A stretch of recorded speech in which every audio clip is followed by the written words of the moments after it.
Racing in the town of Watkins, Glen at the southern tip of Seneca Lake started back in 1948, but it wasn't until the 1990s that NASCAR trucks took to the course for the first time on the newer, better configured course that was opened in 1956. The return of truck racing happened in about 2020 for a couple of years, but no longer. Tonight, the area truck series heads to Watkins, Glen. Welcome back to Sim TV. I'm Kyle Heyer, joined by Finian DeCuna and Connor Horn tonight. Finian, welcome aboard.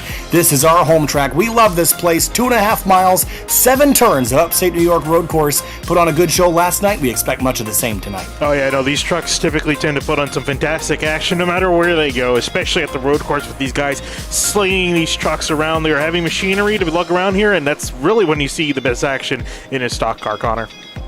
Yeah, it's definitely one of the premier tracks for stock car racing, road course wise. They're very fun, these trucks, and they can get very squirrely. You might think there's enough downforce, not quite. I think we're going to see a lot of squirrely action tonight, especially going up through the S's from the middle of them to the very end of them. That rear end wants to kick out once you get up and over that hill in these trucks, and I think you're going to see a lot of drivers struggle with that in that specific part of a track.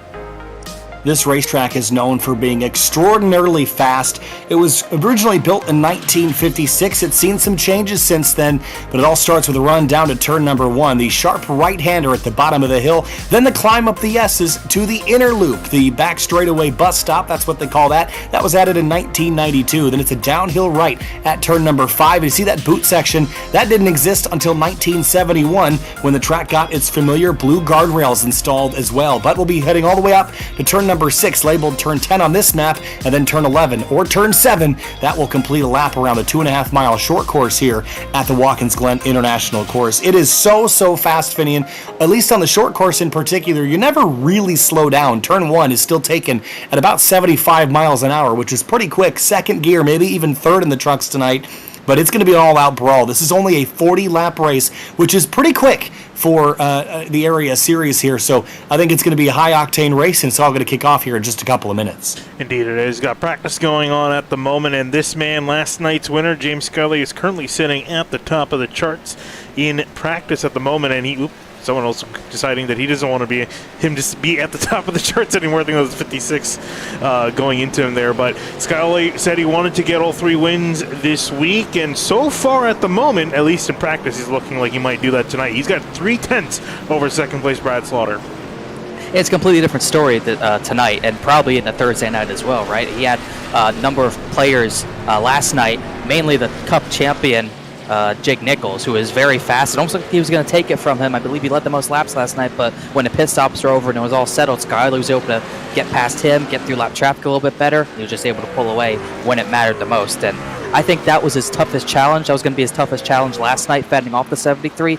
And tonight, I'm not going to say it's not going to be difficult, because it's still hard to navigate this track even on your own. But like you said, 3/10 ahead of Brad Slaughter Jr., and it gets even further and further the further down you go on the timing sheet. So he's definitely everyone's favorite. I think if all 3 of us could pick him, we would.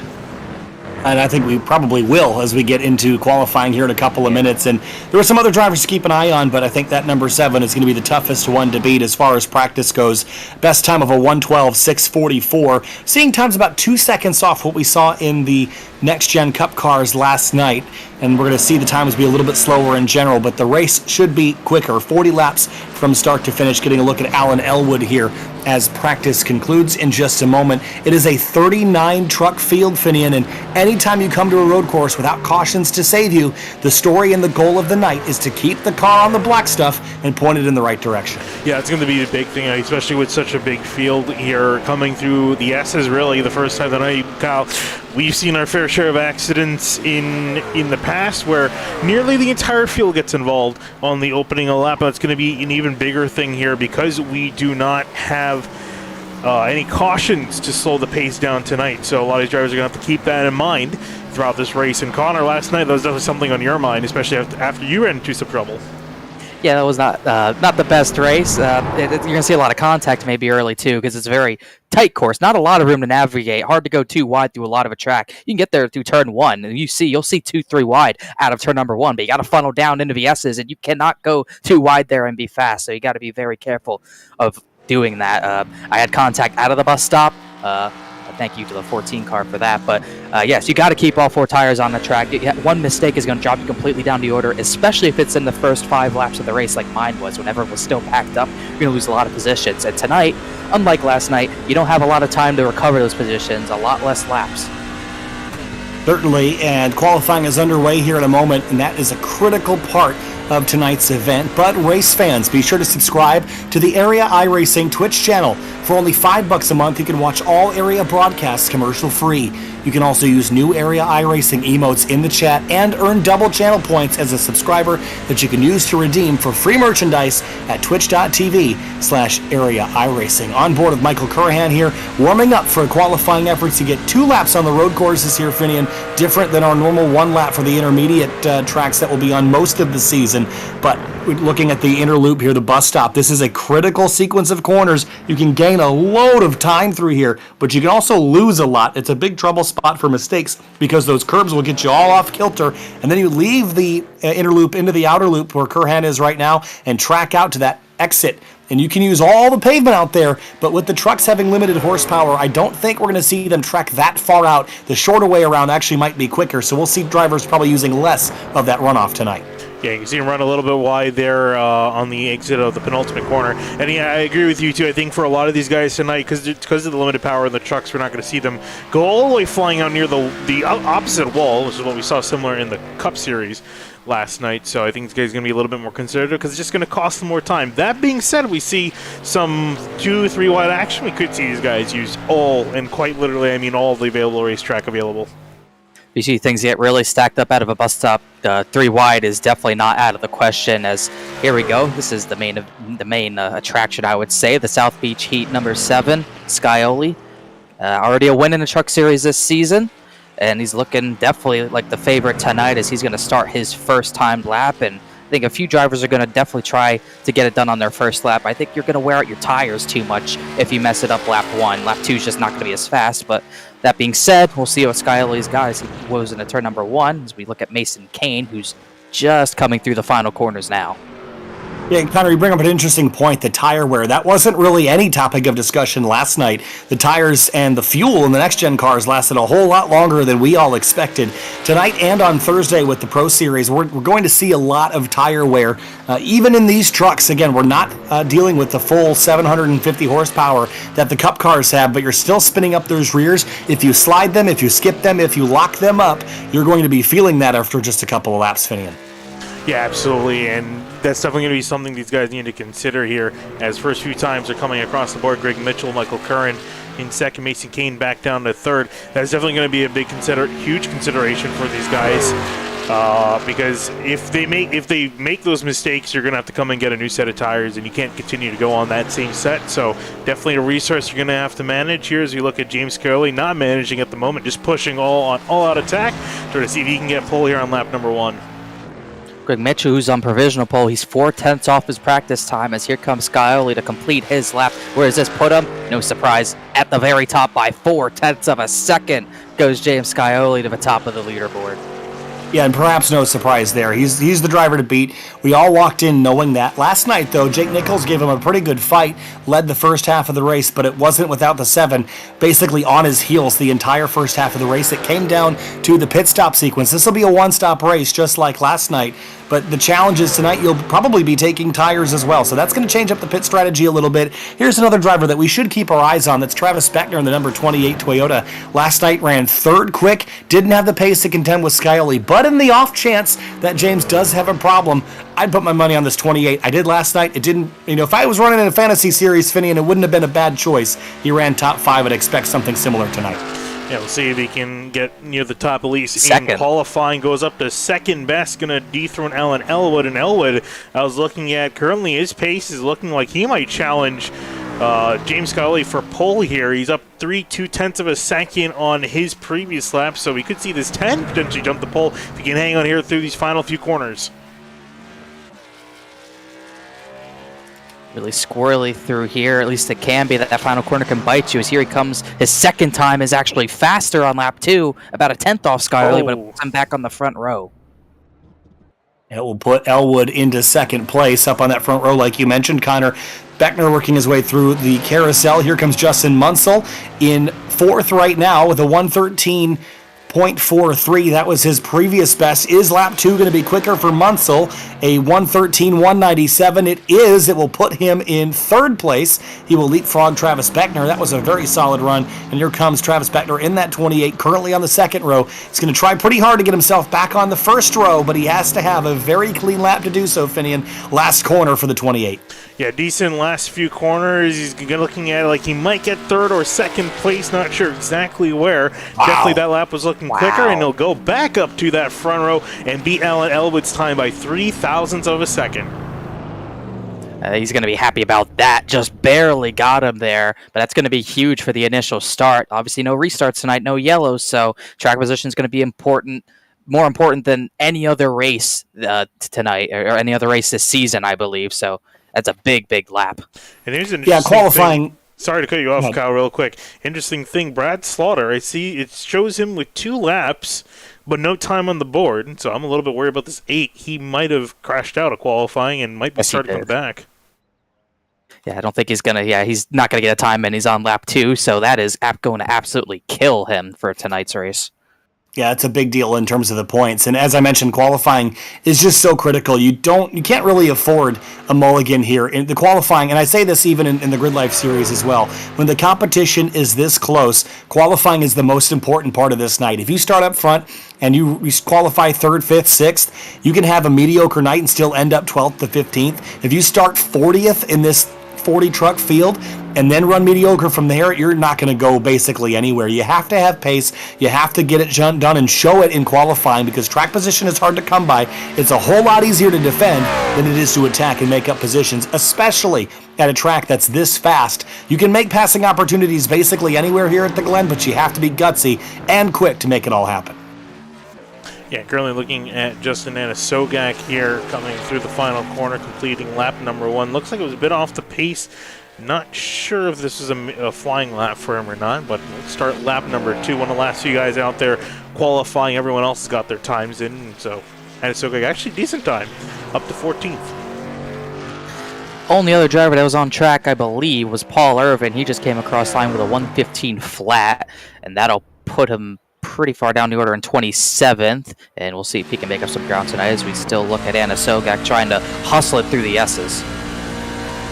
This is a high-speed area, and a spot, honestly, that used to be a lot more challenging with the low downforce configurations that the stock cars used to have. Not as big of a deal with the trucks here, but then you have to sling it through the bus stop and basically nail these curbs just right. If you get them a little bit wrong, it's a bad time, and then you're carrying speed and waiting. You have to be very patient to get back on throttle, let the truck settle. You get to that corner station on the inside, then you can squeeze back on throttle. A little bit wide there for Anasogak. Again, as I said earlier, Finian, I don't think tracking all the way out to that wall is really going to gain you a whole lot. So that was probably a bit early on throttle for the 88, but we'll see where it lands him here, at least in lap time. Even if this doesn't count, curious to see what lap time it'll be. Yeah, we'll definitely see. He's currently up about 4 or 5:10, so looks like he might be able to put himself inside the top 10 at least. We'll see if it stands, though.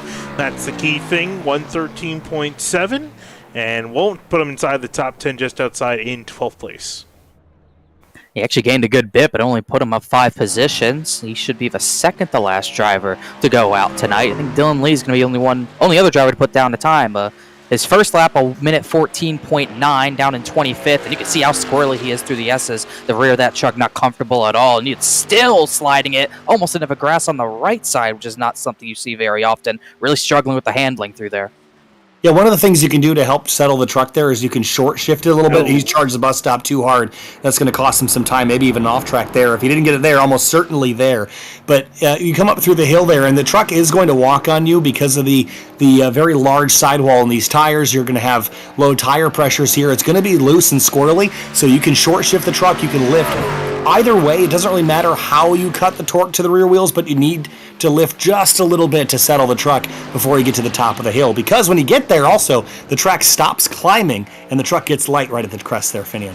Yeah, and Dylan Lee's going to come to the line barely in time as the timer ticks down to 8, 7, 6, and 5 seconds. So Dylan Lee will come across the line. I don't think that lap will count, though, because I think we saw him take a little bit of an off track, and indeed it won't. So I think I actually might have gained a spot or two if that lap was clean, but wasn't for the number 25 machine. But James Coyote up near the top of the board. Guys, are we surprised? I'll tell you what I am surprised about, though, is how close everyone else is. I thought he was going to walk away with it. Might not be the case. Yeah, really might not be. He was up in practice by 3.5 tenths, but in qualifying, he has 2 drivers within 3 tenths of him. 4 drivers, actually, back to Cameron Hearn, who's only 3 tenths off of him. So turn 1's going to be very important. Start's going to be on green, so Skyly won't get the jump you would on a restart. It's really going to be I would think, I'd be surprised if they get another opportunity at the 7. Beckner, Elwood, they're going to have to take advantage if they want any chance to beat the 7 tonight. Well, in just a moment, we're going to get our Roasted Gems coffee starting lineup set up for you. But race fans, start your engines with a fresh cup of Roasted Gems coffee. Choose from some of the finest coffee beans from Colombia and Peru, or try the blended flavors of French vanilla and hazelnut. Use discount code AREA iRacing for 10% off your order at checkout at roastedgems.com. And in just a minute, we will get the Roasted Gems starting lineup there. You see the boot section here. This was added back in 1971. And as far as the changes to this section of the circuit go, we're not using this tonight, but this section has not really fundamentally changed since it was constructed. It's been repaved a couple of times, Finian, but besides turn 8, there's no runoff down there. It's really, really treacherous. This section has certainly changed a lot less than the shortcut that we use here for the Truck Series. Oh, absolutely, and it's destroyed many cars in the past, and it continues to destroy many cars today. We've seen a lot of drivers make mistakes in that particular section. It's so tricky, and the entire track is so tricky because it is very rough on the tires, and we see a lot of guys end up having to push because it's so fast in nature. It's a lot of pushing involved to get a good lap. It's a high-speed track, and we're talking about tires. That's really where it's going to come into key, is managing your tires at such a high-speed circuit, because it's going to definitely eat them up if you're not careful on lighting the rears up. Yeah, that's where you're going to have to save your tires, is the rears. You could probably turn as hard as you want to into any corner and use them up getting through, like the bus stop, for example, but those rears, you're not going to be able to save that with the steering wheel. You're not going to be able to save the rear tires with how you steer. It's with how you get on that throttle. Throttle control is going to be so important tonight and on Thursday night as well, but really difficult to do that when you have to push at a track like this, but you're not going to have the rear tires to do that for very long. So it's definitely a balancing act between speed and tire conservation. We're going to see a lot of that balance tonight. Let's talk also about the configuration that we are on tonight, the short course here at Watkins Glen. Let's talk track limits. They don't exist at turn number 5 at the exit, but they do exist at turn 1 and at turn 6. So those are two things that drivers will have to worry about, is if you run out wide in turn 1, they'll give you a little bit, but if you run way out wide, you have to lift before you blend back on track. Same is true at turn number 10. You have to go pretty far out there to trigger the slowdown, or turn 6, I should say.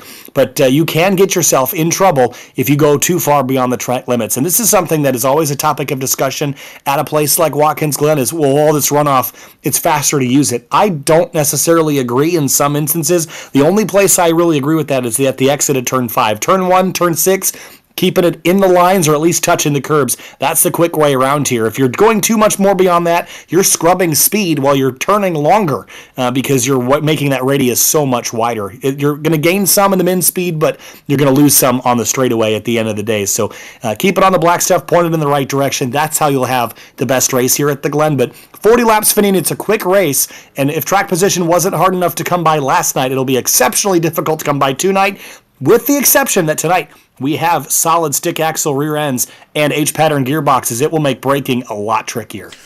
And leading into that, too, I wonder that, considering last night was very clean and green, it was definitely going to be green either way, but really as far as accidents or crashes, barely saw any last night. I don't think we really saw any wreck now that I think about it. So I'm curious if what we're going to see tonight, if it's going to be the same thing, we're just not going to really see any accidents, or if all the carnage that we could have potentially seen last night is going to come forth in this race, because again, we got a lot of trucks here, and all it takes is one driver to mess up turn 1, like Kyle mentioned, or down into the bus stop to cause absolute calamity, or through the S's as well, because there's not many places to go with the walls on either side.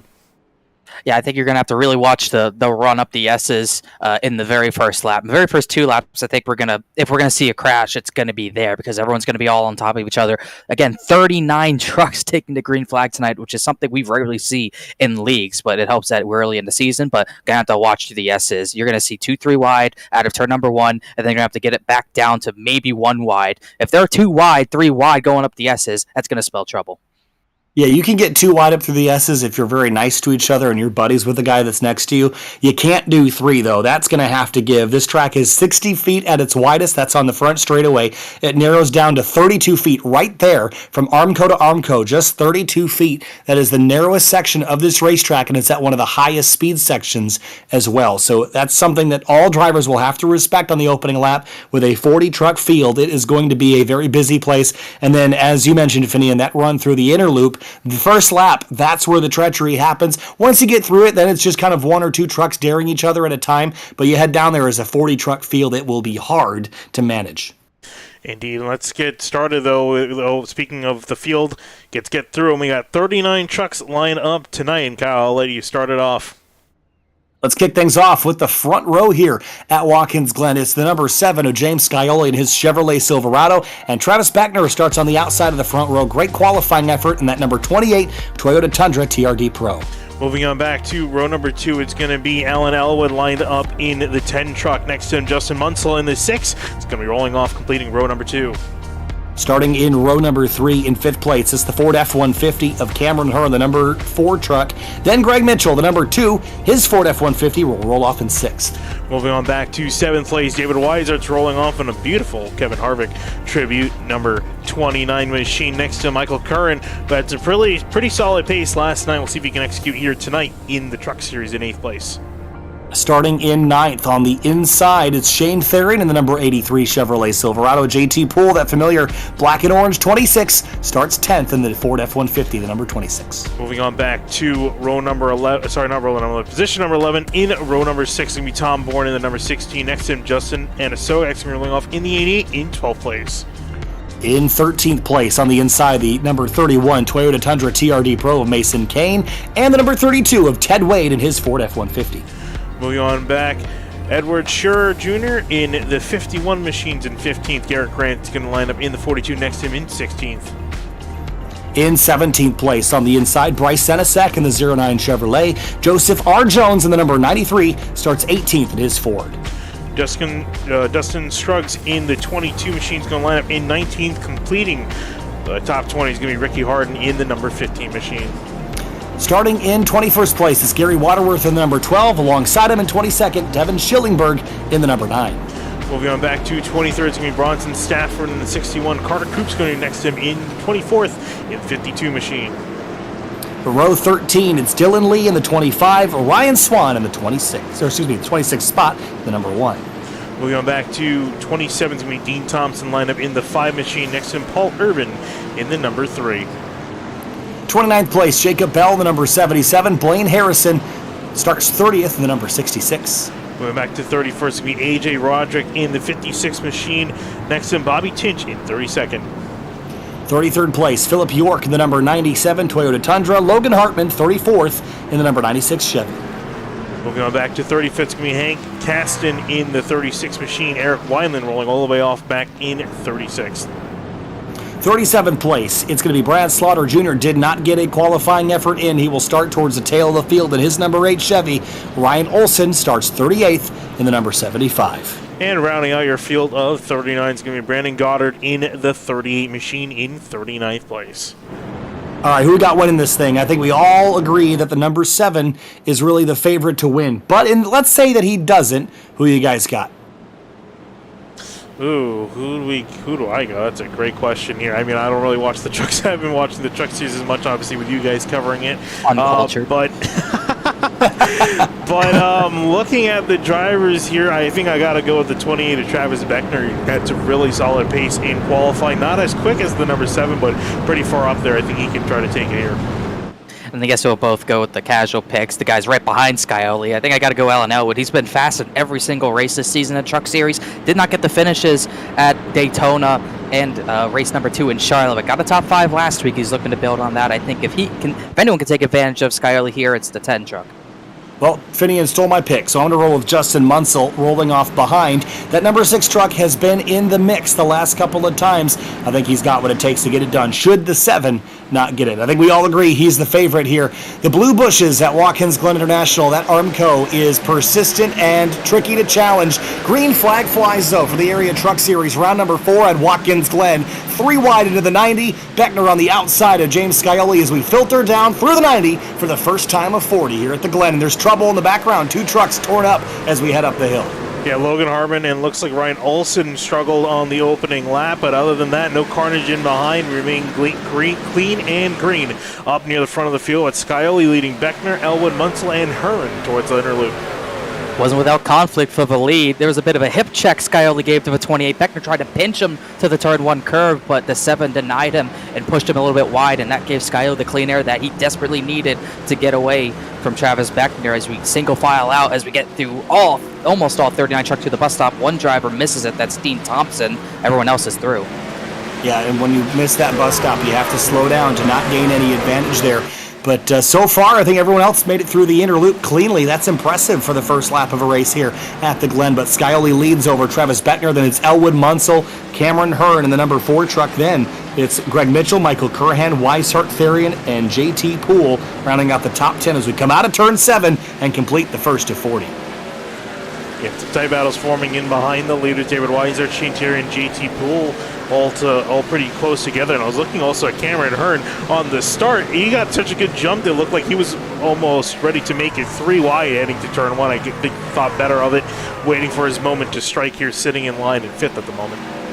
You see things spread out already. You know, they're not too aerodynamically dependent at a road course, these trucks, but you can still see a lot of spacing out happening, especially between the top 20. A lot of dirty air can definitely make a difference up through the S's, and it's showing with about a 3/4 gaps between a lot of these trucks. Looks like the 36 of Hank Caston went around for a loop here. It's down into turn 1, just gets out of shape. You see one truck go to the inside, and he just locks the rears up and goes for a loop. That's going to be something we're going to see a lot tonight.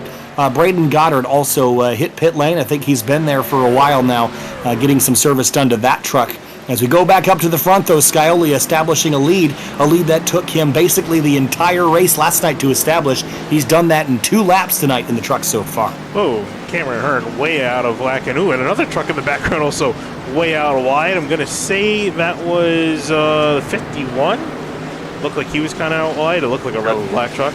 Tom Bourne, actually. Oh, it was Tom Bourne, okay. I mean, it's not too surprising, the number 16. I feel like half the time I've seen him on screen, it's usually when he's tracking out wide or getting wild at someone in the number 16 machine, but already getting loose early on. That's something you want to kind of keep under wraps.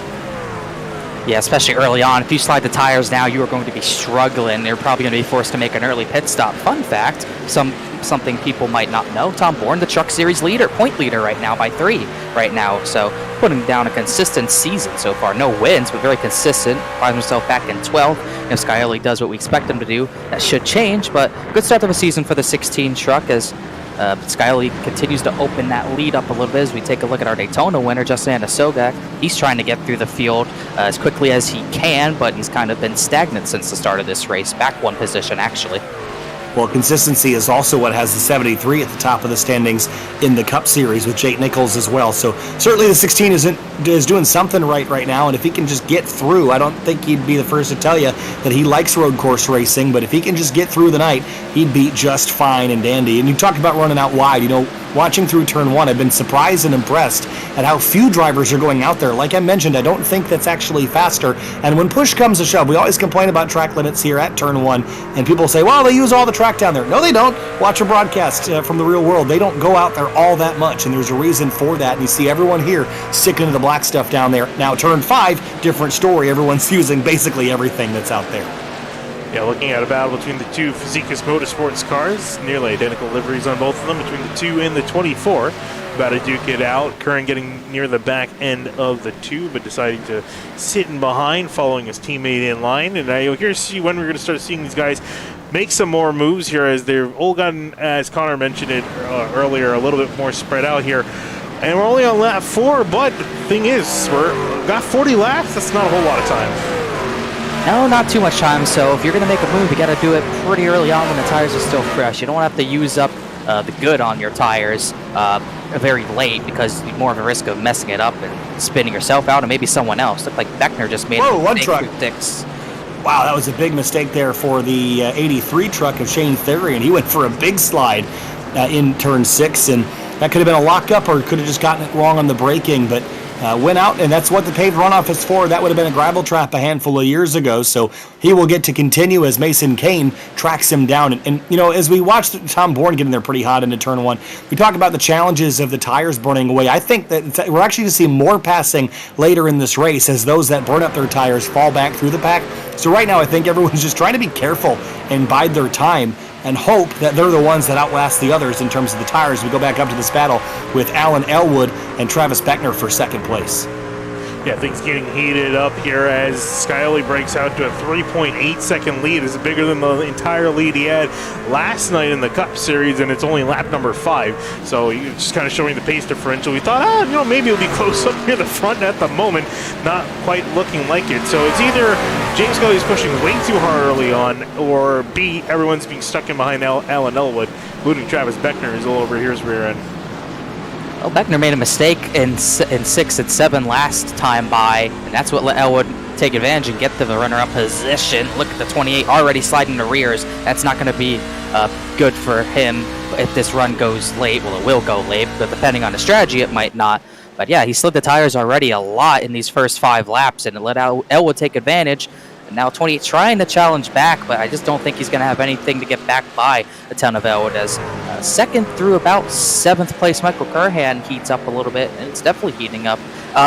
Spinner, turn 1, Dustin Scruggs. He's wide, though.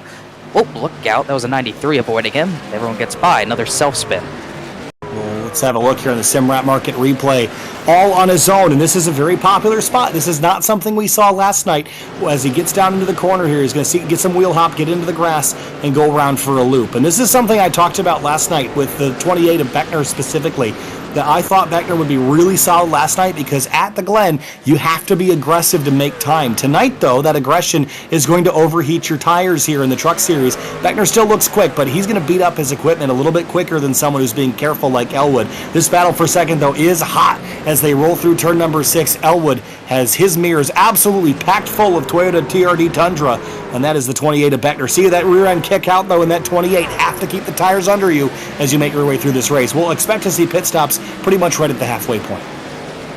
Yeah, I was going to say this isn't a whole lot really complex strategy-wise thing for these guys, considering how short we are on laps. Effectively, as a sprint race for these guys. It's a matter of making it to the halfway point, coming in for tires, and then getting back out there. That being said, though, we saw a lot of guys last night benefit from coming in early, and even though they didn't really take tires, that undercut of coming in early, maybe getting yourself in some clean, giving yourself just clean track to work with, might be worth something here. As you see Beckner peel out to the right-hand side to have a look, doesn't make any move of it, though.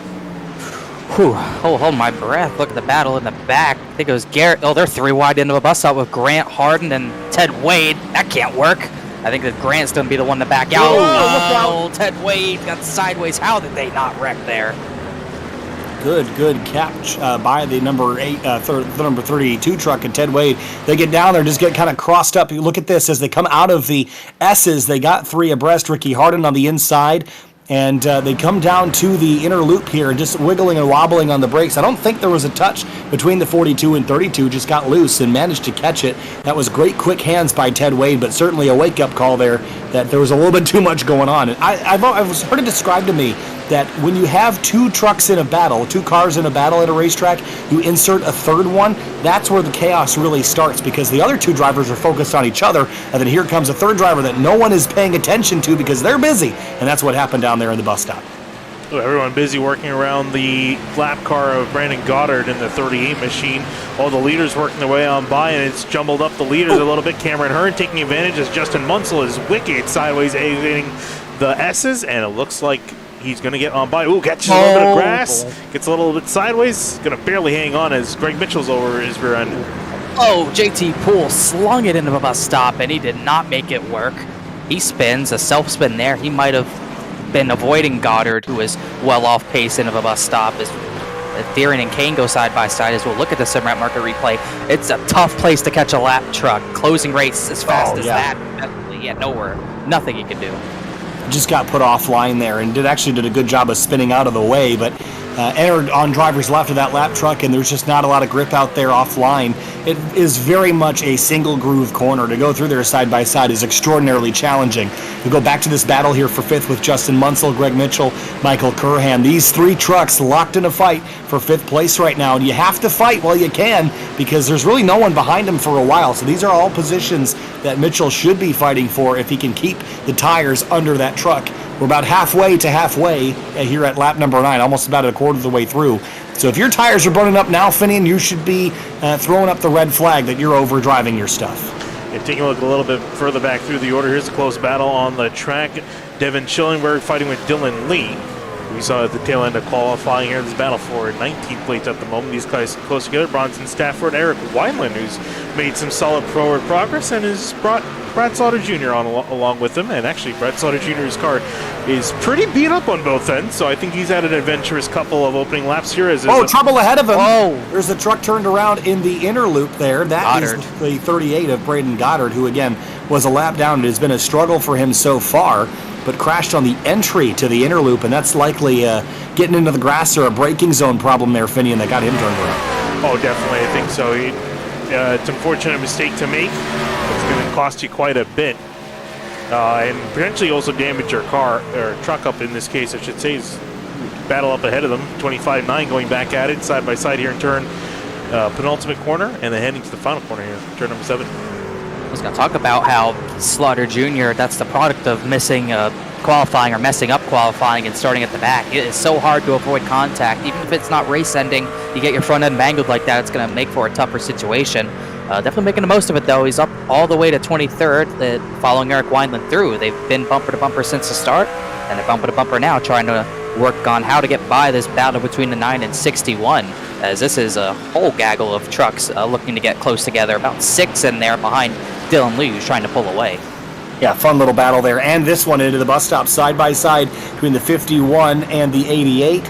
And slinging it through, there's JT Poole in the background. So there's Scherer working his way, and a Sogak through. And Sogak's going to lose another spot here to JT Poole, who's going to sneak up underneath them in the carousel. And actually, Connor, last night you had a little bit of contact down there, I believe, from a similar scenario where one driver was coming out of the bus stop and the other kind of jammed the nose down there. It is an opportunity to get your nose under somebody, but sometimes you can force it, and that's what happened just there. The 88 tracked up a little bit, and JT Poole slid right by. Yeah, lucky thing for JT Poole. JT Poole was pretty much already at the right rear quarter panel when making that move, so he was able to get in there without contact. The driver who hit me was 2 car lengths behind, so you got to kind of pay attention to how much of a run you're going to have on someone. You got to be ready for a jam up like that, because when someone goes offline in the final part of that bus stop, it really hurts their entrance, because they're going to try to get turned into that curb in the carousel, and it's very easy you're going to have to slow down a lot for that, while someone who hooks up the bus stop perfectly like the 14 car did last night, they're going to have such a bigger run. So you got to be ready for when there's going to be a checkup, got to know what you're dealing with. And that was a product of that, where the 88 got passed because the 26 was just ready for it.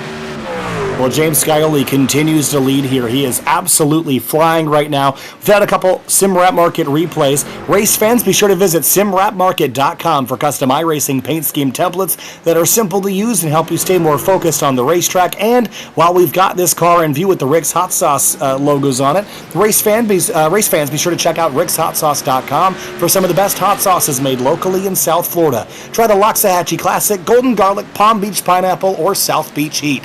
Follow the Rick's Hot Sauce Rookie of the Year battle in the Area Cup Series and see which driver will take home the $100 prize as the highest finishing rookie in the point standings. As we work our way through lap number 12 here at Watkins Glen, Scioli leads. Beckner is back to second, and he's 3 seconds clear of Alan Elwood, who's right behind him. Then it's Cameron Hearn and Justin Munsell, the rest of the top 5. But the passing and the volatility has kicked off behind them, Finian, as tires burn away past the 1/4 mark of this race. Yeah, really starting to see that tire fall off now. 1.3 seconds is around the fall off for most of the leading trucks. So and we're about halfway through the run. We're going to start to see a lot of these guys peel into pit road, and it's already going to happen.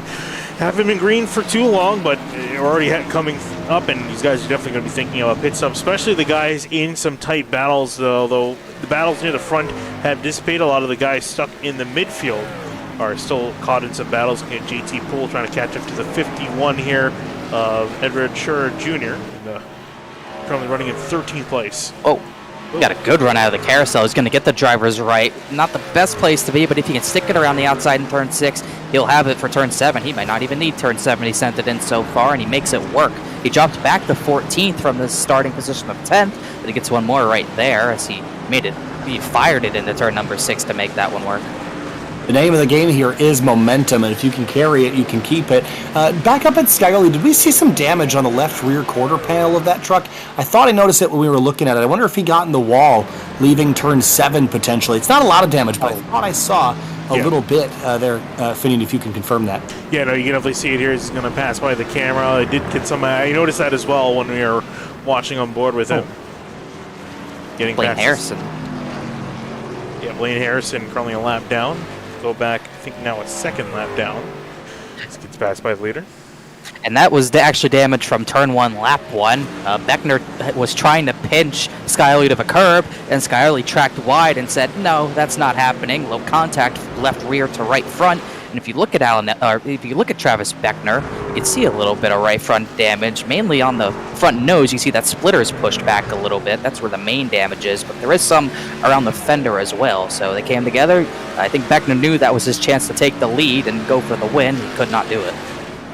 That stuck by me in the opening lap there, but a little bit of contact. It has not hurt either of them. They continue to lead by quite a bit. There's Munsell in the number 6 truck. He's got Greg Mitchell right behind him in that number 2, and then Curhan behind him. David Weishart has had a very quiet race in 8th place behind all 3 of those drivers. They head up the hill now, and so much of this is finding a rhythm here, Finian, and David Weishart has found one.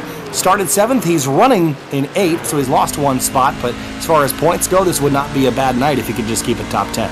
No, definitely not. I think that's really just the name of the game, like you mentioned. Just, you don't need to have an exciting day. Sometimes the quiet days are the best days. We saw Ryan Hartz last night was really not in the conversation for most of the night, mainly because he just didn't get himself involved in anything. Finished quietly in 6th place and got some solid points out of this. And like you mentioned with Weishart, solid day for him at 8th at the moment. He's still got quite a few trucks ahead of him, so with some strategy maybe, if he comes in, changes his pit strategy, comes in a little earlier or later, might be able to overtake a couple guys, get himself a top 5. Definitely not out of the question yet. Yeah, it's going to be tough to gauge when you want to come in for your pit stop. You don't really want to be the first one in because you're going to have very worn tires by the end of a race, and you're going to be on the defensive. You'd rather come in a little later, be on the offensive all the way to the final lap of lap 40. But it's going to be kind of tricky to gauge that because you don't want to be the latest to pit because you're probably going to get the track position back that you lose. So got to really be careful. Got to watch what everyone's doing around you in regards to your pit strategy tonight.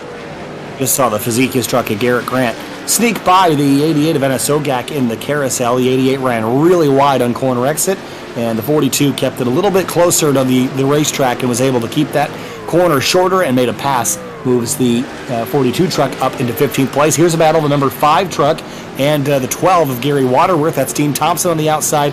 Waterworth locks it up down to the inside. Remember, Dean Thompson had to shortcut that bus stop, couldn't get it woed down. Well, now he's back moving the right direction, but also getting hounded from behind. There's Jacob Bell in the 77, chasing them both up the hill.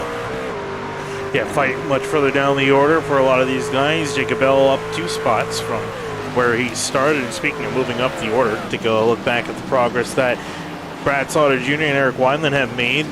Brad Sauter up to 22nd now, so he's ahead of the 61. Then 61 of Bronson Stafford in between both of them, and Eric Wineland here sitting P20. They're kind of getting spread out, so the 93 get loose behind Slaughter, but did not hurt him too much. Had a lap traffic issue into a bus stop for 3rd place. Actually, someone just spun out of 1. That was Hank Kasten.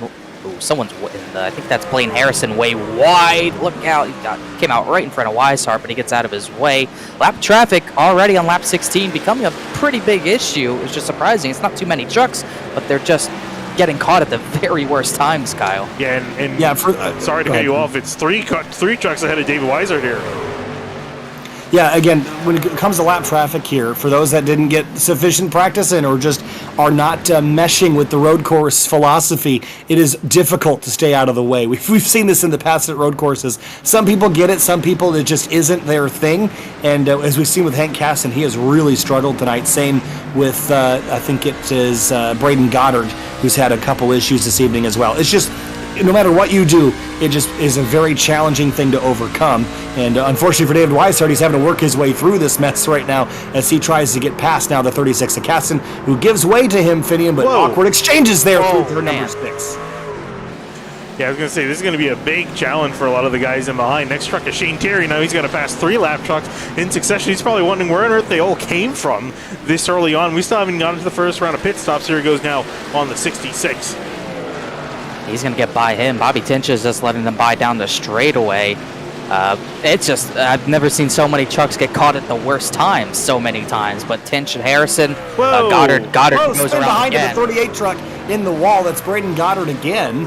And he has pounded the wall. The tire bundles there at the exit of turn 1, and that might have been on power versus on the brakes where his other incidents were, Finian. But that was a pretty scary spin there right in front of traffic, and now he has to sit there and wait for the field to drive by. Yeah, I was going to say, luckily no one's coming into pit lane or coming out of pit lane. Out of it, yeah. He would have been, a lot of people would have been held up in. Unfortunately, there's no horn in iRacing, so, or in the Oh, look out! Oh, wow! Munsell almost used up every inch of road there, leaving the carousel. That wall snaps back on you pretty quick, and he used about every bit of pavement there was out there. Watch this on board here. He gets back on power, just lets the wheel unwind, and it's just so much easier to track out here. But he just uses the road, and then right at the very end pulls it back on track. But a little bit less scary maybe from the driver's seat than from that compressed camera angle, but still, that was about as far out there as you ever want to get. Yeah, no, that's definitely the limit you want to really flirt with. Don't want to go too much further, especially because he got close to the grass, and especially when you have such a load on one side of the truck, you're asking for trouble with a wall so close near you. But held on to it then, but he's got that 24 of Curran breathing down his neck. Curran's gotten separated from Greg Mitchell. Mitchell's fallen a little bit further back. Dave Watt's still trying to make up from being caught at the lap traffic. He lost like 3 seconds, I think, in that entire exchange the lap or two prior that we saw him working through. And Brad Slaughter, I saw him slow in the timesheets. That's because he's down a pit lane. As very early. It's probably the peak of probably the earliest you could probably come in. But he's going to have fresh tires, and it's going to really depend on if he can get out in clean air. If he has no one around him, it could work for him. But you need to have clean air to have a short pit work in his favor. And the one thing I was about to say, I'm glad Curran and Mitchell got separated because it's literally the exact same truck. So glad those are separated a little bit. As you can see, Slaughter gets lapped on pit road there. Scioli comes out of turn number 1, just cruising. A 5.5 to 6 second lead now over Travis Beckner. Yeah, we're seeing a lot more trucks come in this time. I figured we'd see them pretty much split this race in half. It's a little bit early. I think ideally you'd want to run a couple laps past halfway to have a little bit better tire for the end. We'll see Scioli and Beckner and Elwood probably do that, though. The rest are going to fall in behind. You see a little bit of battling here on the front straight. The 26 of JT Poole, the 31 of Mason Kane, still locked in a pretty heavy battle. But if you can undercut, you're going to want to do that. But this big battle into turn 1, it's getting busy out there on the racetrack. Yeah, really just starting to get busy out there.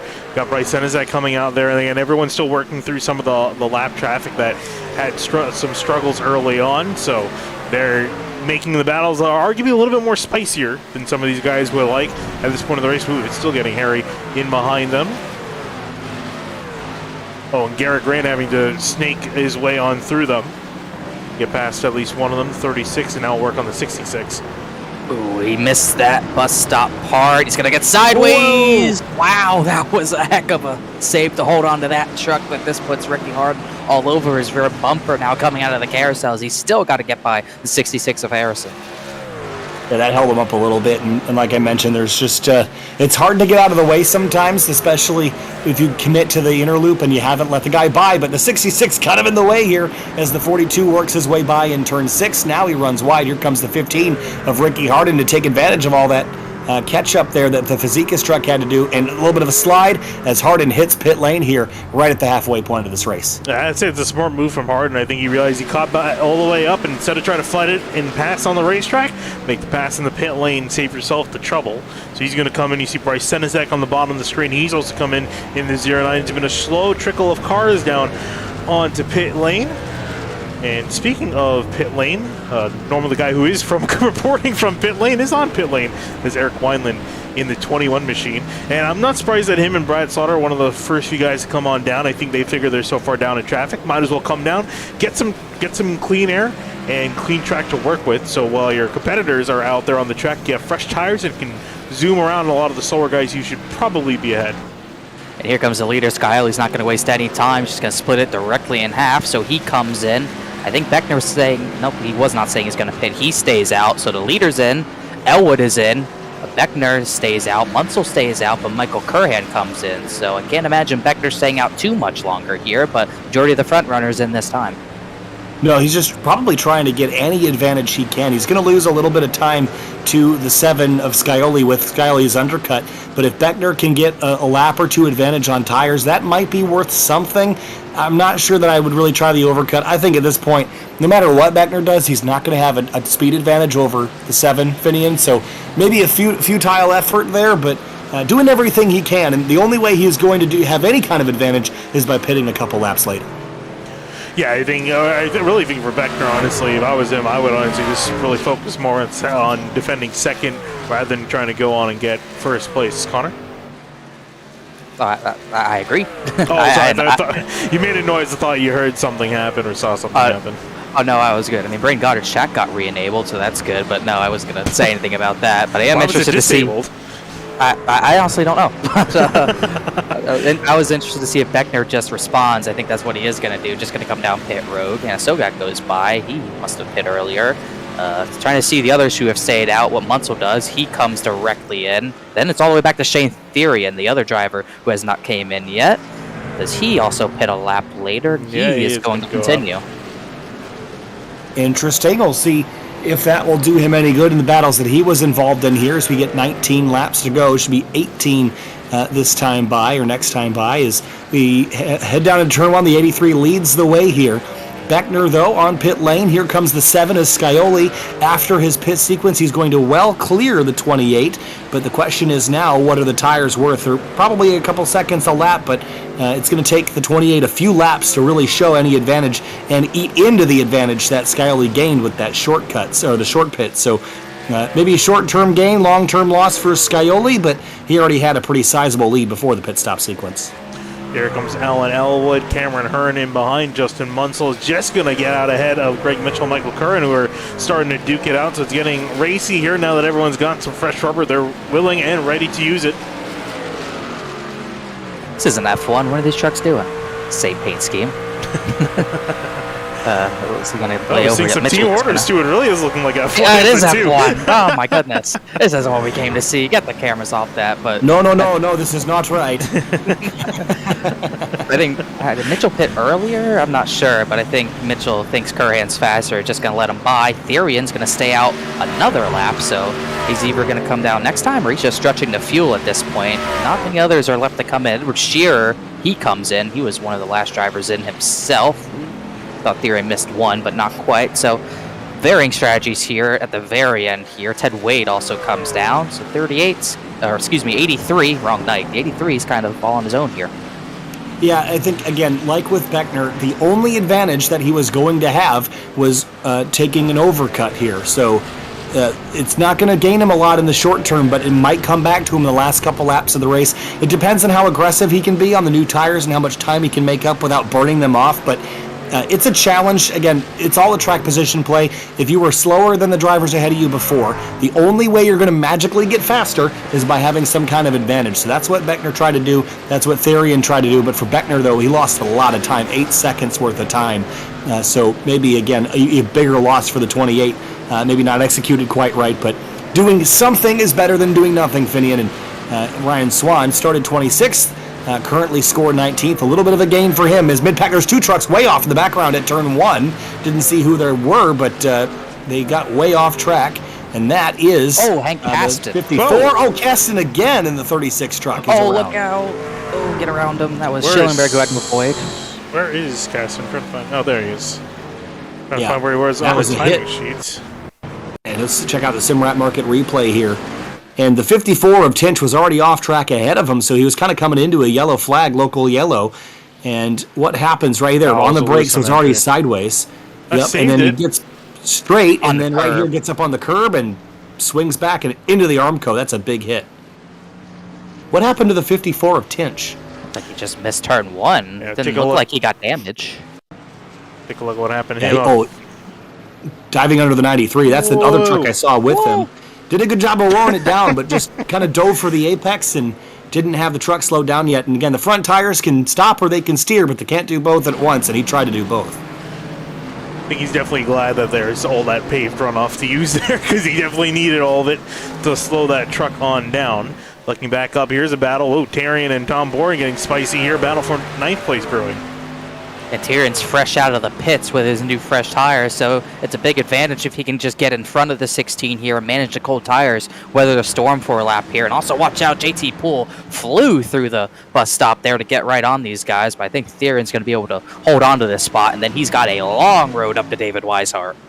Yeah, 3-truck race for 9th place right now between Therian Bourne and the 26 of JT Poole, who is absolutely sailing right now, using all the track to gain ground. And sometimes it's nice to have a rabbit to chase, and JT sees those 2 trucks ahead and has his sights firmly set. This is Ford, Toyota, Chevrolet, all locked into battle for inside the top 10 here. As they roll through turn 7, coming to 15 laps to go. Next time by is Scioli leads by 7.6 seconds.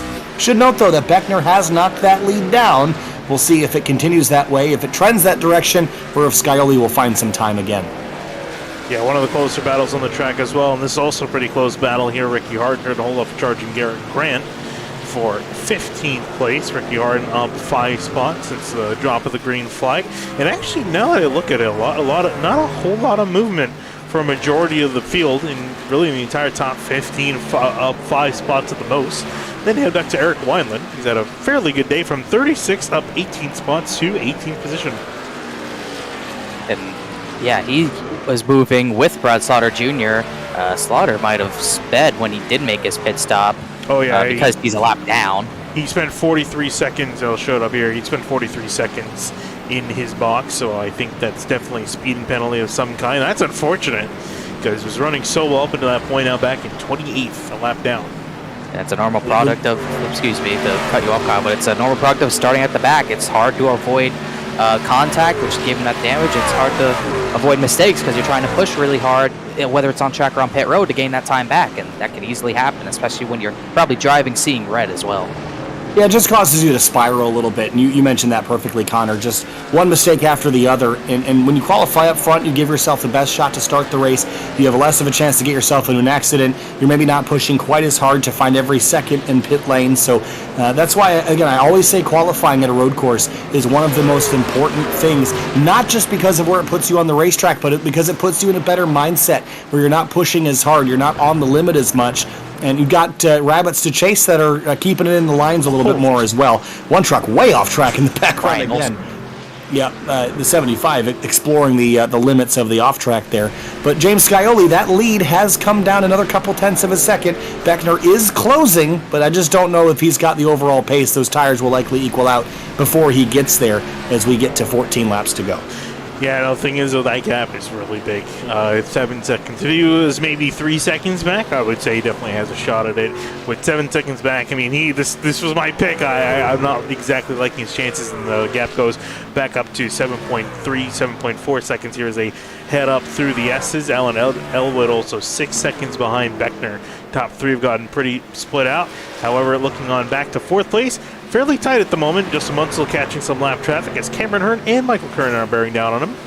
Oh, this is going to really hurt Munsell. Hearn just got passed by Munsell, and he's going to have a big run into a bus stop. Actually lifts there.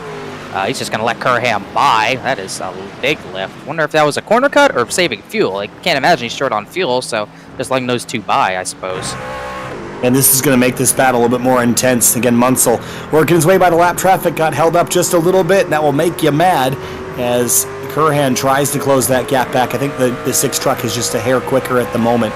We'll see if he can run him all the way back down. But right now, the top 10 still mostly the same as it was. Scioli, Beckner, Elwood, Munsell, Curhan, then Hearn, Mitchell, Weishart, Therian, and Poole. Not a ton of shifting and shuffling in the top 10. It has been a track position battle since the very start. A little bit of shuffling on pit lane with some pit lane errors, but getting down to the last couple laps. 13 to go this time by Finian. The laps are winding down, and so are the opportunities to move forward and claim points here at one of the only road races in the season.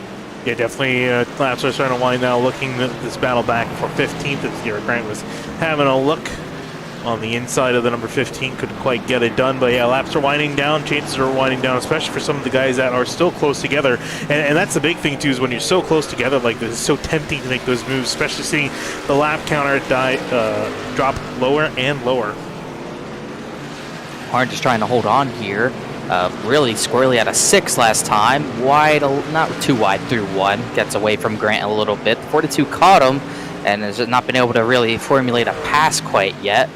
Looking back, also Vineland and Ted Wade are close, but Brad Slaughter Jr.'s in the middle of those guys as the battle sort of increases or intensifies up to the exit of the S's and the bus stop. 42 has a run. Well, really slow truck.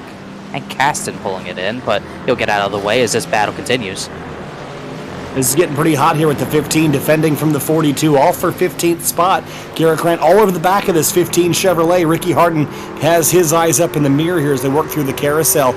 Running out of laps, running out of time, but with the traffic mix-up here, all this lap traffic, it's creating a little bit of uncertainty, Finian, and that's good if you're chasing someone, to have them not only have to look out the mirror, but also look out the windshield and watch. Look at the 15. You see that rear end snap as he turned in for the corner. Now, he is a busy man inside that truck right now, and the 42 is keeping him very busy inside that truck. Look at the run out of turn 7 here, Finian. Yeah, got a great run, planned it pretty well here. We'll see the lap traffic comes into play as 42 gets a great run to the inside of the 15 down into turn number 1. Side by side, 42 is going to try to outbrake the 15 of Harden and will get the pass done. Can Harden come back, though, now heading to the S's? Don't think he'll be able to. And so I'm trying to see if there's a tire advantage. I think Garrett Grant came in at around lap 2021. Harden might have came in about a lap earlier, so not too much of a difference, but the 42 might have a lap fresher, so it's going to be hard for the 15 to come back without a mistake from the 42 Ford F-150. He sets his sights on Bryce Senesac, who's had a quiet day, up 3 positions, but solidly at 14th. Keeping our eyes on the lead battle as well. It is still getting closer, just not getting closer fast enough. Beckner's eaten another half second or so out of Skyoli's lead, but Finian, as you mentioned, it's not enough, it's not quick enough, and it's fluctuating too much. It's not trending entirely one direction. But I will give Beckner credit where credit is due for trying something different. He does have a little bit of a tire advantage. I just don't think he has the raw pace advantage to fully take advantage of that here as we approach 10 to go next time by. Beckner looks like he might just be second best, but the best thing he can do now is not overdrive and lose time to fall back into the clutches of Elwood. Yeah, he's got a really comfortable gap back to Elwood at 8.5 seconds. That's the thing, though. I really don't think he's got much of a shot at catching Skyoli. Why risk it? Why push when you can get a solid second-place finisher? That's a huge amount of points to potentially throw away if you do make a mistake. Looking back, speaking of the 2, but not P2, it's Greg Mitchell in the 2, trying to hold off David Weishart, who seems to be starting to put out a late race charge. See if he can catch a few spots here and there. Is trying to battle for 7th here with the 2 of Greg Mitchell. Yeah, Mitchell's there as well. There's also a battle right in front of the leader. Jacob Bell, Dustin Scruggs, and Devin Schillenberg have been scrapping for 23rd for the last few laps actually. Schillenberg gave way to Skyoli, but Scruggs and Bell are in the middle of a battle. Would not be surprised to see them get out of the way, but Skyoli is inching closer as these two get closer to one another. This is part of the reason why Skyoli's been reeled in a little bit. Beckner is faster on fresher tires, but so 7's been catching up traffic at very awkward times as Bell just gets out of the way, and Scruggs uses that as a chance to take that position. We messed up the bus stop there right in front of Skyoli. He's going to have to cut the bus stop now through the grass, through the dirt. He will blend back onto the racetrack and lose the spot he just gained. And going back to that inner loop section, the aggression will gain you time unless you do it wrong, and then it will lose you lots more than you could have gained. It is a high-risk, high-reward area. And for Scruggs, that time through, a little bit more risk than reward. Looking at that battle back between the 2 and the 29, starting to heat up even more now. The gap gone from about half a second last lap down to 2.3 of a second this lap. So it's expanded now as they exit the carousel. I'm trying to pay attention to Theron, who pit later than almost anyone else. He's actually really not gaining on these two either, so he already has a lot of ground to make up, about 8 seconds worth, and he's probably going to run out of time to do that pretty quickly, as it should be between Weishart and Mitchell. Weishart got wide out of the S's, actually. That dirty air, if you're that close to a truck, as he was so close to the rear of Mitchell, it can really hurt you on the exit of the S's and almost throw you into a guardrail on the left. And that's what almost happened to Weishart. He's trying to recover from that little mistake. Going to close back in on the 2, and the challenging portion is the uphill S's. The aero wash is going to hurt you, but right after turn 4, then it's going to help you because you can use that draft. It's not incredibly strong here. You're not getting all the way to VMAX and sitting in the draft all day long, but it certainly doesn't hurt. And right here, this distance is about right, where it's not affecting you so much aero-wise through the corners, but it is helping on the straight as we go back to the 09 of Senesac for 14th. Garrett Grant, nice apex at turn 1, and has the butt kicker 09 firmly in his sight as they climb the S's again with just 9 laps to go. This battle is on for position. Yeah, you can see here, Connor is just talking about that air wash you got to watch out for. You're going to see him come a little bit to the left-hand side, trying to get some clean air to his nose to get the car, the truck in this case, to help rotate a little bit better and keep that grip going, keeping the floor planted. Now working through the inner loop, catching the curve. You see the 09 just a little bit off lane. And you see Garrett Grant a little bit more on the curves, trying to straight line it and just about keeping that pace going here. But laps winding down, everyone's starting to drive just a little bit harder out there. Yeah, I'd say a lot a bit harder. If you got any tire left, you're going to use it now, as this battle's heating up 14th, and then back at 16th, Ricky Harden and Dylan Lee are coming closer together, as Lee's kind of reeled in Harden out of nowhere here, so those two might go to battle. Also for 18th, a little bit even further back, Weiland and Ted Wade are pretty close.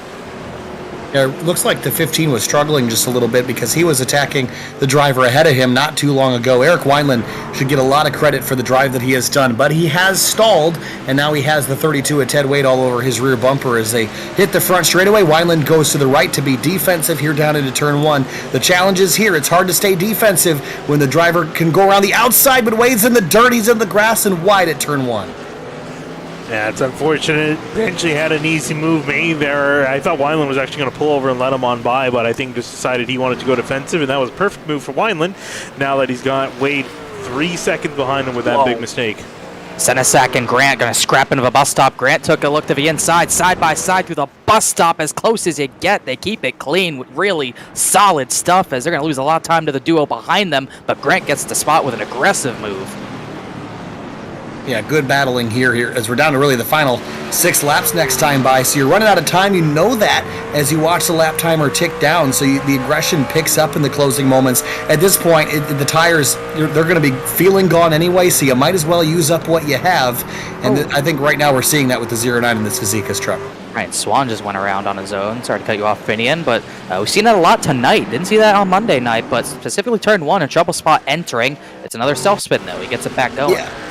It's all the braking, right? Because we talked about on Monday night, last night, how the next-gen cars have independent rear suspension, and you're using that sequential transmission. So those are 2 things that will gain you rear grip. Here, we're still on stick axle rear end, and we're still on H-pattern gearboxes. So you have to rev match properly, and you have to avoid wheel hop, something we used to talk a lot about with stock car racing at Watkins Glen into turn 1. It's a very common area to spin out, not so much with the next-gen cars, but certainly the old-fashioned trucks and the Xfinity cars we'll see on Thursday. Same deal there, Finian. Yeah, indeed. And as you look back here or back up, I should say, for 4th place, Justin Munsell, Michael Curran trying to charge in here at the end here with 6 laps to go. Going to see this 24 can see if he can break up into the top 4 in these closing laps. Last time by was about 2/10 faster. So he's starting to make some inroads here, but we always say catching is one thing, passing is another. And definitely another thing here, just to update the gap between the top 2. Beckner is starting to lose a little bit. He had some lap traffic to navigate, so it's now around 6 seconds. It might equalize there, would not be surprised, but I'm just impressed with how many battles there are all around the track. Battle for 3rd, battles in the top, around the top 15. There's battles just barely in the top 25 of Schillenberg, Scruggs, and Bell. There's action all over this track, coming close to 5 laps to go. Yeah, Scully's right in the middle of a hornet's nest right now. I'm not really worried about him getting the passes done. What I am worried about is the driver making a mistake around him. So he's got to be cautious here, not about the time that he's losing, because he is losing time, but more about getting taken out by someone making the mistake next to him as we hit 5 laps to go. The 61 of Stafford, if he missed his breaking point right here, it's game over. Stafford doesn't do that, but there's still the potential. Every time Skyley goes by lap traffic, and that's the concern right now, is just to get through the traffic without them making mistakes around you. Yeah, especially when they're battling for position, because he was getting through a three-way battle here for position. Stafford, Anna Sogek, and Joseph Jones in the back in this 93 truck, all going out of here. Yeah, and Sogek has had some drivers go forwards. He's one of the drivers who has unfortunately gone backwards. Started 12th, down to 21st. Might lose another spot to Joseph Jones here. Two sort of battered trucks, but not too battered. They're still battling hard. Like, there's nothing wrong with them, as Jones loses a lot through the bus stop. And like we're talking about, there's even battles just inside this top 25. Scruggs, Bell, and Schillenberger still all over one another as they start to get caught by Alan Elwood soon enough. 19 trucks on the lead lap out of the 40 that started, and there's a handful, about 8 or 9, that are out of this race from their own doing, mostly. A couple truck-to-truck incidents, but mostly single truck incidents tonight. There's the 25 of Dylan Lee getting past the 15 of Ricky Hardin, and again, continuing to run the laps dry here. 5 coming to 4 laps to go, and a spin, the 61 of Stafford out of turn number 7. Yeah, I'll see if he had some help here heading through these final few corners. This is for 20th place. Right here. Yeah, I think we're going to see a little bit of contact. I'd say little generously. Loops it around, 360, gets it back going. Yeah, that was that's a common move that you'll see between turn 6 and turn 7 because it goes from left to right pretty quickly. So the door was open there for the 88. I don't really think there was anything wrong with how he got there. They just got down to the apex, and I think he drifted off just a little bit. As far as blame, I think you got to put it mostly on the 88, but I think that would get ruled a racing incident most likely. With 4 laps to go, you got to take those opportunities. It was a little bit of a dive here, but no rule against it. Maybe wasn't the kindest thing on planet Earth, but they'll both continue, albeit with a little bit more damage to their trucks. Speaking of damage to their trucks, this is the 26 of JT Poole, and the left side of that thing has been through the ringer. Yeah, it's funny thing, the rest of that truck looks pretty pristine, and then you get to the left-hand side, it's going to come across the shot here, and yeah, that looks like he went short track racing all right, and I'm sure Tom Bourne, if he would have his way with it, he wouldn't mind putting a few more dents on that truck if he needs another spot. In fact, it's going to have a look to the inside heading into the bus stop, doesn't get there, but wow, it's awfully close to the barrier. I've seen a lot of drivers, especially late on, they're getting so close to that barrier. It's so easy to hit it accidentally because you have to put all 4 tires over that curb to make the most time possible. So I'm surprised we haven't seen someone make that mistake yet, but also glad to see no one's made that mistake, as he gets a good run on the 26 here, and he should have some more speed in the 6th. He has a look. Can he get there? Not quite. Poole shuts the door, but I think this is going to be a never-ending battle to the end, and it might be a losing battle for Poole. That 16's coming on strong. That's why he's the points leader. Most of the time, if I've seen a truck or a car that's been by themselves a lot of the race and they have a lot of damage on the left side, I point squarely at turn 7 and explain that the racing line takes you right up to that safer barrier. It is not difficult to miscalculate that and end up in the fence there. Not really anywhere else you'd hit left side, maybe other than the S's if you were to get that wrong, but otherwise it's truck-to-truck contact. We've seen a little bit of that tonight, but I don't recall seeing it with JT Poole, but maybe getting by some lap traffic there was an issue. But he's got to hold off the challenger from behind, but only for a couple more minutes as we come next time by to 2 laps to go here at Watkins Glen. You're really starting to see the laps wind down here as the battle's still starting to heat up here in behind Garrett Graham, Bryce Senezek, and Dylan Lee, continuing his charge forward with some fresher tires, slightly fresher tires than some of his other competitors, moving on through. Started in 25th up to 16th here, might be 15th if he can get past Bryce Senezek here, heading through the inner loop. Cuts all that curb out. Look at Ricky Hard in the back, trying to hustle back into it, but don't think he has enough. But Lee closes in on Senezek just a little bit more. He's going to have time to make the move, but not too much time. He can be clean about it, but he's got to be quick about it. He's got to set this up. Coming down the back stretch into turn number 6 and 7. They'll be coming to 2 laps to go. All the while, James Scioli has extended his lead back out to 8.2 seconds over Travis Beckner. He'll be coming back to the white flag and come back around to 1 lap to go. And Finian, he has led the vast majority of the laps here, basically all but the laps on the pit stop sequence. And all the way back here is Travis Beckner, wildly sliding around on his own. He is in no man's land. Tried to get an advantage, closed in within 4.5 seconds, but it was not enough to run down the 7. No, indeed it was. And here's James Skyler here coming to get the white flag. 1 more lap to go for the number 7 machine after leading nearly every single lap so far 35 or 36 now of 40. And it's unsurprising, but it's still very, very impressive what he can do. He had a little bit of a challenge from Beckner to turn 1, but kind of gave him a little bit of a shove on exit, and that's really all he needed. It was all about getting a clean air in turn 1 from the pole position, and he was able to do that. It's kind of been smooth sailing from there. Really, the only thing that could have held him back was lap traffic and maybe speeding up pit lane, but he's been extremely consistent. He's been able to withstand both of those challenges.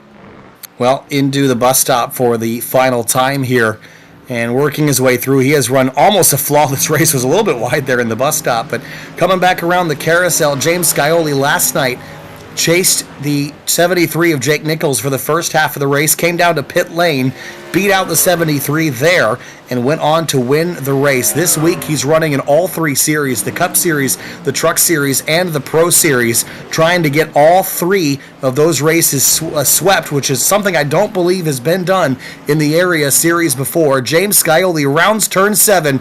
James Kyle Busch Scioli going for the week sweep here at Watkins Glen. 2 for 2. Scioli gets it done at New York's Thunder Road and gets the job done. Win here at Watkins Glen for James Scioli. Yeah, well earned, well executed by the number 7 from the start to the finish. Travis Beckner is going to have to sit in 9 seconds in behind. That's 3 times the lead Scioli had last night in the Cup Series back to his competitor. Solid, dominant performance, and even further gap back to Alan Elwood, 20 seconds back from the lead. That battle for 10th finally went sour. Tom Bourne and JT Poole came together as you see Elwood crossing the line a little bit ago in the top 3 position, but Bourne and Poole came together. Now Bourne's actually not under fire for that position. He did get passed by Shear as everyone else comes across the line. Elwood, Curhan, Munsell the top 5, then Hearn, Mitchell, Weishart, Shane Therian, and JT Poole will get that final top 10 spot as we see more scrapping. As you can see the left side of Tom Bourne, it did get roughed up, as you were saying, Finian, but not in the way he wanted it to. No, definitely not. I was talking about him roughing up another side of JT Poole's car, not his own truck.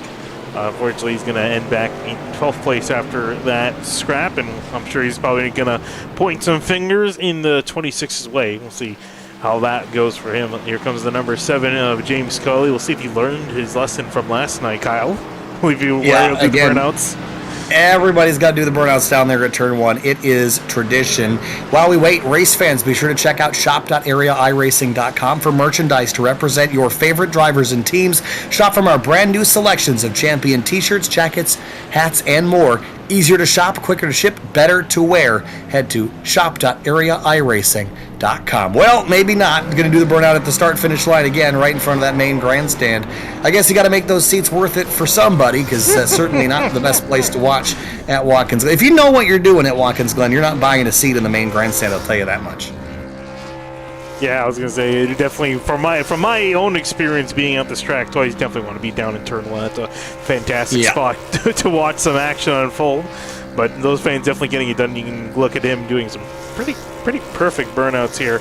As he's going to burn it down in the background and probably blow the engine to start going through your finishing results here. With Scully up on top. And then looking down the rest of the order, Travis Beckner, Alan Elwood, Michael Curran, Munsell, Hearn, Mitchell, Weishart, Therian, and JT Poole rounding out your top 10. Yeah, strong top 10 there for JT Poole to come through at the end, despite a little bit of damage to that truck. Scioli gets it done, though. Beckner, Elwood, a solid top 3, but as we move down to 11 through 20 now to look at the remainder, really, of the top 20, this is all that was left in the lead lap. There was everyone else from here on down was a lap down. Scherer Jr. in 11th, Tom Bourne 12th, Mason Kane, Garrett Grant, Dylan Lee, then Senesac, Ricky Harden, Eric Wineland up from 36th. His progress stopped at 18th. Ted Wade and Justin Anasoga round out your top 20, Connor. Yeah, and Weiland, definitely the biggest mover. Really impressive to get essentially half the field, so good job for him. And then we get some of the drivers who just got lapped early and maybe started at the back too and couldn't recover. Joseph Jones, Stafford, Schillingberg, Scruggs was there. Jacob Bell had a good scrap. Those guys 23rd to 25th. Then Ryan Swan, who had some off tracks. Bradshaw Jr. could not recover from his incident in qualifying. He got damage early, could not recover. Philip York, did not talk about him all night. He struggled a little bit, down in 30th. Same for Carter Coop. Well, let's talk with our top 3. It was Alan Elwood that came home in third place in the number 10 truck and basically finished where you started, Alan. Good little battle there with Travis Beckner mid-race, but up front, no one could catch James Scioli, and everyone kind of ended up in no man's land towards the end. Take us through your night here running the hills and climbs of Watkins Glen. Yeah, coming into tonight, I never could have imagined being in a podium spot. I ran some laps earlier this week, and I just felt slow, so I haven't ran a truck around a road course in God knows how long. So I thought I was way off, and then coming into the session tonight, I actually surprised myself and was, kind of close to the top. So I feel really good about this one. Boosts my confidence a lot, and after a strong run last week, able to pull this one through, I'm really happy. As far as the tires burning off through the race, last night we didn't really see a lot of tire fall off at all in the Cup Series race, but as far as the trucks, it looked like they got a little bit more wild as we got closer to the end of the run. How much were you struggling in that truck after about 15 to 20 laps, or was it something manageable tonight here at the Glen? You definitely need some strong forearms, that's for sure. I know my wrists are actually kind of sore from wheeling it around there toward the end. It does get pretty hairy, I'm not going to lie, and you would think for something with as little horsepower as these have that they wouldn't get that sketchy, but they definitely do on throttle. So it was tough to manage, and I was actually kind of getting nervous a little bit toward the end. I was like, don't screw it up, don't spin or whatever. And but yeah, it was pretty tough out there, not gonna lie. Well, a challenging night, but a third place result for Alan Elwood in the number 10 Chevrolet. Alan, thanks for talking to us. Congratulations, strong run this evening. Thanks, guys. Move on now to Travis Beckner, and a similar story to last night in the Cup race, Travis. You had plenty of pace, just not quite enough to run up there and run down the leaders, just like last night. Same winner, but different story for you. P2 tonight. What more did you need? We saw you try a one-lap overcut. It gained you a little bit of time when James got in traffic, but just not quite enough to run him down. Yeah, I think I may have had the pace to get him there, but I just too far back, too many mistakes at the beginning of the race with a slow down there in the bus stop, and was starting to catch him there for a little while, and I started to do different things to see if I could catch him, and it did not work. Just burn up my tires after that. So. Still, pretty strong pace here as far as the truck stuff goes. We were talking to Alan about how sketchy the truck got. Did you find that later in the run you would find pace, or was it you would lose pace over the course of the run? We know you like to be aggressive, and this place will reward you for being aggressive, but we know how treacherous these trucks get after a while. Yeah, it was getting a little loose there towards the end. I don't know if you caught it that one time through the through turn one, but there was one time where I was just flat sideways. But lost a little time as the race went along, about a second or so, and but overall started to gain time on them, and then just slow down happened to get in turn one. Well, a strong run for you, Travis. Congratulations, and I'm sure you're going to thank your sponsors as you normally do, but a very, very strong run for you in the 28 Toyota tonight. Yep. First off, I'd like to thank Calusa Pines Landscaping, Thompson Pipe Group, Rick's Hot Sauce, Celsius Area, iRacing.shop, Black Buffalo, Holston, River Machine, BG Creative, Huckett Films, and Miller Racing, and everybody over at I can't think of their team. Ricky Springer's team. And y'all taking the time out of your day to come do this, and everybody that ended up coming out to watch tonight, family. Well, you got your cheat sheet. Thanks, Travis. We'll see you on Thursday night. Appreciate your time. We'll see you there. Nice run. Thank you. And last but not least, it's James Scioli in the number 7 truck. James, I think we got to call you James Kyle Busch Scioli for going for the weekend sweep this time. 2 for 2 so far, 1 left to go this week, and you certainly dominated tonight. And there was one moment when Beckner was running you back down after the pit stop in a 1-lap overcut, but it was all in the mirror tonight. Yeah, just happy to qualify on pole for this one. Made my job a little bit easier. Was just kind of able to drive away in the first run, and then was really just trying to not get into any lappers there in that second run. There were a couple of them that were a little sketchy to be around, so I was just trying to give them a bunch of room. And it seemed like I always caught them right at the beginning of the bus stop, so that would eat quite a bit of time. But overall, just nice smooth race. Just nice to qualify on pole, lead the most laps, and win. Feels good. So. Pretty happy with that, and then going for the sweep on Thursday. I have yet to be able to do it yet. I've gotten 2 for 3, so we'll see what happens on Thursday. Well, James dominating Watkins Glen here this week. Best of luck to you Thursday night. Congratulations on getting 2 for 2. We'll see you then. Yeah, thanks, guys. Big thanks to you guys in the admin booth, or you guys in the broadcast, and of course to the admins. And big thanks to Rick's Hot Sauce, Code Skyoli, get you $7 off there. And then Daniel's Candles, Butt Kicker, Chris Sports Cards, Matco Tools, and DWR. We've been on a heck of a run here, so hopefully we can keep expanding the points lead. It continues to grow. Thanks, James. We'll talk to you on Thursday. Thanks, guys. And that's going to wrap up the interviews tonight here. Finian, final thoughts on Watkins Glen. This place never disappoints. Yeah, the leader drove away, but there were some other good battles. But I just love this place for obvious reasons, but it's nice to have a really good positive flow as we continue to work our way towards the playoff picture, getting a road race in there before we move on. Yeah, I was going to say, taking a look at this, forgot to bring this up earlier when we first went live here. We're taking a look now. You can see James Scully got another win to his name, so nothing's really going to change as far as the drivers locked in, but more points just towards some drivers' names. Notably going to see Brad Slaughter move up the order. David Weiser going to move up the order. Brad Slaughter, it's going to drop down the order quite a bit. Might actually fall outside the top 12, so he's going to be a little bit on the back foot going. Michael Curran, I'm looking at him on the outside looking in. He should jump up some points forward into the standings. So big mix up on the road course. I'm sure there are a lot of drivers that hate these road courses, can't wait to get rid of them. We're going to be looking forward to next week. And another one who's going to jump up the leaderboard, Alan Elwood, after 2 poor finishes first 2 weeks. He gets back-to-back top 5 finishes. That will really rocket him up the order. Therian with a good run as well. You're going to start seeing a lot more order in the points after this week at Watkins Glen. I know it's a road course, but you're still going to see the drivers you expect to see at the top of the points climb back up there. So I think we're going to see a lot more clarity after this week, and even next week. I think at Michigan, we're going to see, at least the Cup race at Michigan, but next week we're going to see it get really ordered out, and I think you're going to see that 7 truck maybe get a few more wins, as he's looking very strong to start all 3 area seasons. First multi-time winner in the truck series this season, Kyle. Well, certainly the favorites are establishing themselves here in all 3 of the area series. We thank you for joining us here from upstate New York at Watkins Glen International. One more race this week. It's Thursday night, the Pro Series race. We'll see you then. Thanks so much for watching here from Watkins Glen. I'm Kyle Heyer, Finney DeCuna, and Connor Horn. We'll see you Thursday.